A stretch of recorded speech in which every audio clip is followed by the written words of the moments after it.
pourquoi la diaspora risque de regretter d'avoir attendu trop longtemps. Il y a quelque chose que beaucoup de personnes dans la diaspora caribéenne commencent à ressentir profondément. Cette impression étrange de regarder leur pays changer sans vraiment en faire partie. Ils voient les prix augmenter, ils voient des terrains être vendus, ils voient des maisons disparaître, ils voient des investisseurs arriver. Et pendant ce temps-là, eux continuent de vivre à des milliers de kilomètres en observateur. Et honnêtement, je pense que cette situation crée une frustration silencieuse chez énormément d'Antillais vivant en Europe. Parce qu'au fond, beaucoup rêvent encore de revenir un jour. Pas forcément pour y vivre immédiatement, mais au moins pour construire quelque chose, protéger un patrimoine ou garder un lien fort avec leur terre d'origine. Le problème, c'est qu'ils pensent souvent que cela est devenu inaccessible. Ils se disent, les prix sont trop élevés, les banques locales compliquent tout, je suis loin, je ne sais pas par où commencer, je n'ai pas les bons contacts. Et pendant qu'ils hésitent, d'autres avancent discrètement. Parce qu'il existe aujourd'hui quelque chose que beaucoup de personnes ne comprennent pas encore. La diaspora possède parfois un avantage énorme qu'elle sous-estime totalement. Un avantage capable de changer complètement les règles du jeu. Cet avantage, c'est l'effet de levier européen. Le fait de vivre et travailler en Europe peut parfois ouvrir des portes financières extrêmement puissantes pour investir intelligemment dans les Caraïbes. Et croyez-moi, quand j'ai commencé à comprendre ça, ma vision du rapport entre l'Europe et les Antilles a complètement changé. Parce qu'au fond, beaucoup de personnes voient encore l'immigration uniquement comme un départ, alors qu'elle peut aussi devenir une stratégie de reconquête patrimoniale. Et dans cette vidéo, je vais vous montrer comment certaines personnes utilisent déjà les banques européennes, les structures de financement et les avantages de leur situation en Europe pour acheter des biens immobiliers dans leur pays d'origine et construire progressivement un patrimoine générationnel. Mais attention, ce sujet va beaucoup plus loin qu'un simple investissement immobilier. On parle ici de transmission, de territoire, de pouvoir économique et de la place que la diaspora jouera dans le futur des Caraïbes. Quand on grandit en Guadeloupe, on comprend rapidement une chose. La terre a une valeur émotionnelle énorme. Mais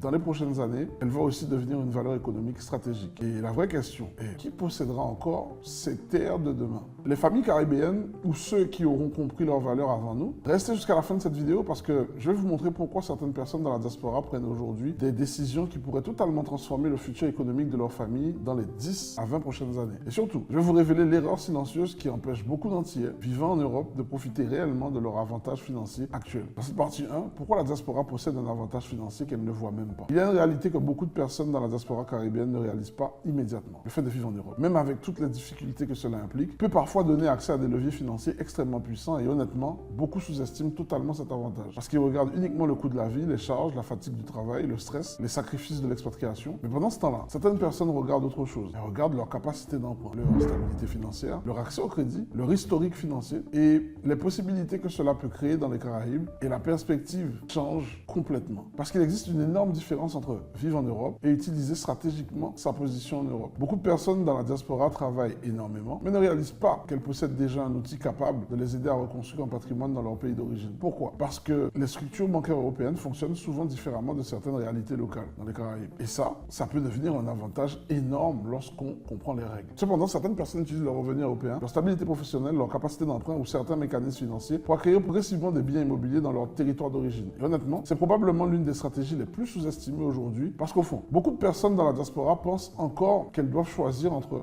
réussir en Europe ou investir dans leur pays. Alors qu'en réalité, certains utilisent justement l'Europe comme levier pour reconstruire quelque chose chez elles. Et ça change tout. Quand on grandit en Guadeloupe, on voit souvent des familles partir pour chercher des meilleures opportunités. Mais ce qui est intéressant, c'est que certaines personnes reviennent aujourd'hui avec une vision totalement différente. Elles ne reviennent plus seulement pour rentrer au pays, elles reviennent avec des stratégies, des connaissances, des capacités financières et une compréhension des systèmes qu'elles n'avaient pas auparavant. Et honnêtement, je pense que cette dynamique va devenir de plus en plus importante dans les prochaines années. Parce que pendant longtemps, beaucoup de personnes ont quitté les Caraïbes par nécessité. Mais demain, certains reviendront peut-être par stratégie. Et attention, ce que je veux dire maintenant, est extrêmement important. Le vrai pouvoir de l'effet de levier européen, ce n'est pas seulement l'argent, c'est la capacité à transformer une position géographique en un avantage patrimonial. Et ça, beaucoup de personnes commencent seulement à le comprendre. Et maintenant, voici le problème. Pourquoi énormément de personnes dans la diaspora n'arrivent-elles malgré tout jamais à investir dans leur pays d'origine, alors qu'elles possèdent parfois les moyens de commencer? La réponse est beaucoup plus psychologique qu'économique. Et dans les prochaines parties, je vais vous montrer l'erreur mentale qui bloque énormément d'Antillais. Partie 2. Pourquoi beaucoup de personnes dans la diaspora restent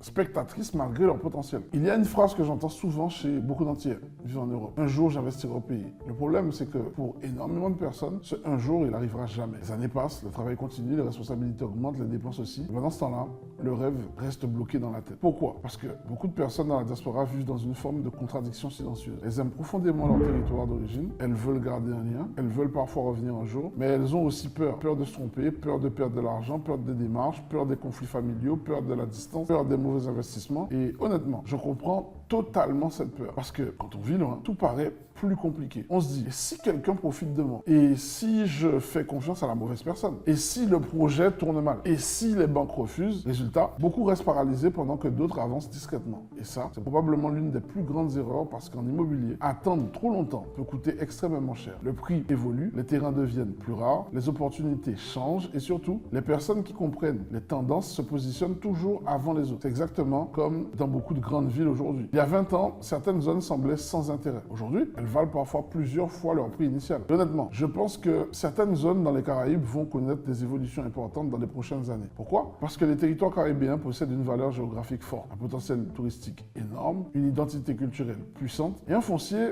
de plus en plus stratégique. Et pourtant, beaucoup de personnes originaires de ces territoires regardent encore cela avec un regard limité. Pendant que certains investisseurs extérieurs, eux, observent déjà les opportunités à long terme. Et ça, c'est quelque chose qui devrait faire réfléchir énormément de monde dans la diaspora. Parce qu'au fond, la vraie question n'est plus seulement est-ce que je peux investir? La vraie question devient est-ce que j'attendrai trop longtemps avant de comprendre la valeur de ce que nous possédons déjà? Et honnêtement, je pense que cette réflexion est capitale aujourd'hui. Quand on grandit en Guadeloupe, on voit parfois des familles vendre des terrains ou des maisons sans réaliser la valeur future de ce qu'elles laissent partir. Puis, quelques années plus tard, on regarde ces mêmes biens prendre énormément de valeur et là, les regrets commencent. Partie 3, comment utiliser intelligemment l'effet de levier européen pour investir dans les Caraïbes? Maintenant, on arrive au moment où beaucoup de personnes commencent réellement à comprendre le potentiel de cette stratégie. Parce qu'une fois qu'on réalise que vivre en Europe peut devenir un avantage patrimonial, la vraie question devient comment utiliser cet avantage intelligemment. Et honnêtement, c'est là que beaucoup de personnes changent complètement leur manière de voir leur situation. Pendant longtemps, les Antillais vivant en Europe ont vu leur expatriation uniquement comme un sacrifice. Travail, fatigue, distance avec la famille, vie chère, pression quotidienne. Mais certaines personnes ont commencé à voir autre chose. Elles ont compris que leur situation pouvait aussi devenir un levier financier, un accélérateur patrimonial et parfois même un moyen de reconstruire une présence économique dans leur pays d'origine. Comment? Grâce à quelque chose de très simple, l'arbitrage structurel.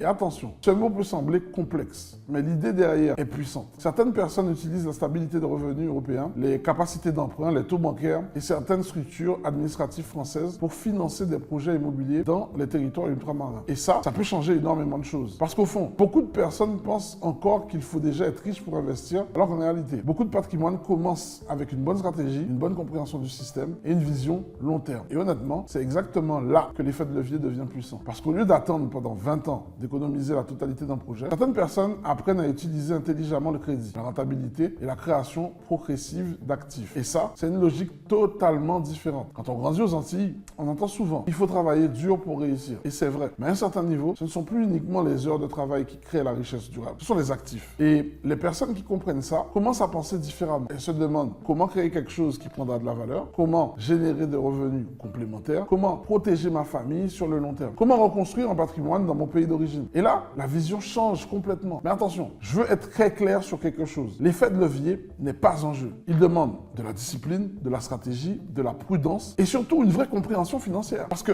beaucoup de personnes veulent aller trop vite et veulent impressionner, montrer une réussite rapide, acheter sans stratégie, alors qu'en réalité, les patrimoines solides se construisent souvent lentement, très lentement. Et honnêtement, c'est probablement l'une des plus grandes leçons que j'ai apprises dans l'immobilier. Les personnes qui construisent quelque chose de durable ne cherchent pas seulement à gagner vite, elles cherchent à construire longtemps. Mais maintenant, il faut parler d'un autre problème énorme. Pourquoi certaines personnes réussissent à créer un patrimoine générationnel grâce à cette stratégie, alors que d'autres restent bloqués malgré de bons revenus en Europe? La réponse n'a presque rien à voir avec l'argent. Et dans cette partie 4, on va voir pourquoi certaines personnes construisent un patrimoine et d'autres restent bloqués toute leur vie. Il y a une réalité que beaucoup de personnes découvrent, mais beaucoup trop tard. Ce n'est pas forcément le revenu qui crée la richesse durable. Et honnêtement, ça surprend énormément de monde parce qu'on connaît tous des personnes qui gagnent correctement leur vie, mais qui restent malgré tout bloquées financièrement pendant des années. Et à l'inverse, on voit parfois des personnes avec des revenus plus normaux réussir progressivement à construire quelque chose de solide. Pourquoi? Parce qu'au fond, la différence se trouve souvent dans la manière d'utiliser l'argent. Certaines personnes utilisent le revenu uniquement pour consommer, payer des charges, maintenir un mode de vie et survivre au mois suivant, pendant que d'autres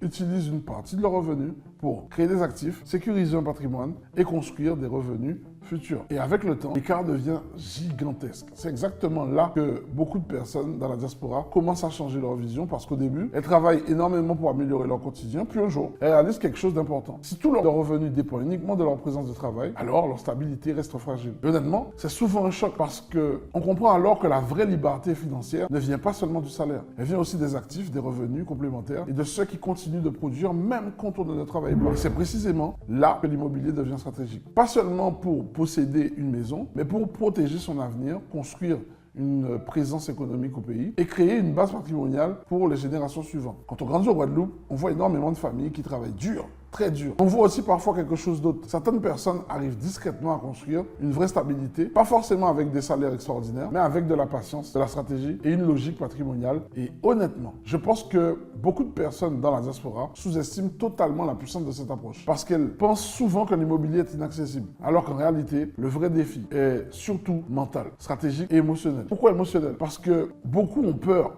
de perdre, de mal faire, de commencer trop tard, ou simplement de sortir du modèle classique. Travail, salaire, dépenses, recommencer. Alors que certains décident de tout changer du jour au lendemain. Elles commencent à penser construction, transmission territoire et patrimoine générationnel. Et honnêtement, c'est exactement là que les trajectoires changent. Mais maintenant, il faut parler d'un autre sujet extrêmement important. Pourquoi les territoires caribéens vont devenir de plus en plus stratégiques dans les prochaines années? Pourquoi cela pourrait transformer complètement la place de la diaspora dans l'économie locale? Croyez-moi, cette partie-là va probablement ouvrir des yeux à énormément de personnes. On va voir la partie 5, pourquoi les Caraïbes vont devenir un territoire économique stratégique. Pendant longtemps, beaucoup de personnes ont regardé les Caraïbes comme de simples territoires touristiques, des plages, du soleil, des vacances. Mais honnêtement, je pense que dans les prochaines années, énormément de gens vont comprendre quelque chose de beaucoup plus profond. Les Caraïbes ne sont pas seulement belles, elles sont stratégiques. Et ça, beaucoup de personnes commencent seulement à le réaliser. Alors pourquoi? Parce qu'aujourd'hui, le monde change extrêmement vite. Les grandes villes deviennent saturées, le coût de la vie explose, les terrains deviennent rares, les tensions économiques augmentent partout. Et dans ce contexte, les territoires capables de combiner qualité de vie, position géographique, potentiel touristique, identité culturelle forte et attractivité foncière deviennent de plus en plus précieux. Honnêtement, les Caraïbes possèdent énormément de ces éléments. Le problème, c'est que beaucoup de personnes originaires de ces territoires ne voient pas encore leur propre région avec ce regard stratégique. Pendant que certains investisseurs internationaux, eux, observent déjà les zones à fort potentiel, les terrains encore accessibles, les futures tensions immobilières et les opportunités de développement. Et croyez-moi, ce phénomène va probablement accélérer dans les prochaines années. Quand on grandit en Guadeloupe, on voit souvent les difficultés du quotidien avant de voir le potentiel. Mais quand on prend du recul, on réalise quelque chose d'important. Les territoires ultramarins français possèdent une position très particulière. Ils combinent une connexion au système français et européen, une identité caribéenne forte, un potentiel économique encore sous-exploité dans plusieurs secteurs, et ça, ça peut devenir extrêmement puissant. Pourquoi? Parce qu'à partir du moment où les infrastructures évoluent, où les investissements augmentent et où la demande immobilière continue de progresser, les actifs stratégiques prennent encore énormément de valeur. Et c'est précisément pour ça que certaines personnes dans la diaspora commencent à se positionner aujourd'hui. Pas seulement par nostalgie, mais par vision. Elles comprennent que posséder un actif dans son territoire d'origine peut devenir une sécurité, une opportunité économique et parfois même un levier énorme pour les générations futures. Mais attention, je ne parle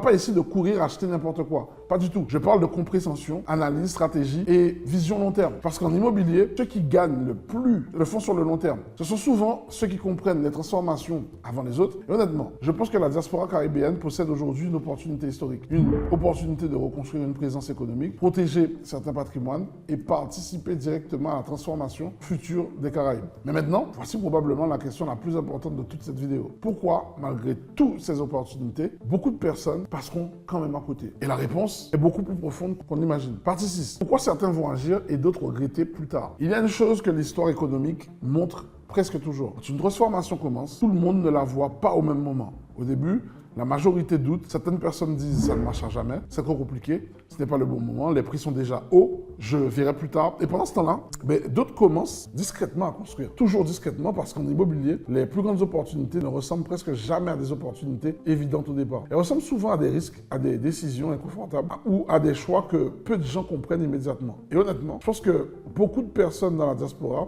vivent aujourd'hui exactement ce moment-là. Elles sentent que quelque chose change. Elles voient les prix évoluer, les terrains devenir stratégiques, la pression immobilière augmenter et les territoires caribéens attirent de plus en plus d'attention. Mais malgré ça, beaucoup restent paralysés. Pourquoi? Parce qu'au fond, prendre une décision patrimoniale importante fait peur. très peur. Surtout quand on vient d'un environnement où l'argent a souvent été associé au manque, où les erreurs financières ont parfois détruit des familles et où beaucoup ont grandi avec l'idée qu'il fallait simplement travailler dur pour survivre. Alors forcément, penser à investissement, effet de levier, patrimoine générationnel, activité stratégique demande un véritable changement mental. Et honnêtement, c'est probablement là que tout se joue. Parce qu'au final, la vraie différence entre ceux qui construiront quelque chose dans les prochaines années et ceux qui regarderont les autres avancer sera souvent la capacité à agir intelligemment malgré la leur. Donc, la Terre n'est pas seulement économique, elle est émotionnelle, culturelle, familiale. Et je pense sincèrement que beaucoup de personnes dans la diaspora ressentent aujourd'hui le besoin de reconnecter avec ça. Pas seulement pour posséder, mais pour transmettre, protéger, reconstruire quelque chose de durable. Parce qu'au fond, ce combat dépasse largement l'immobilier. Il s'agit aussi de savoir qui participera à l'avenir économique des Caraïbes et qui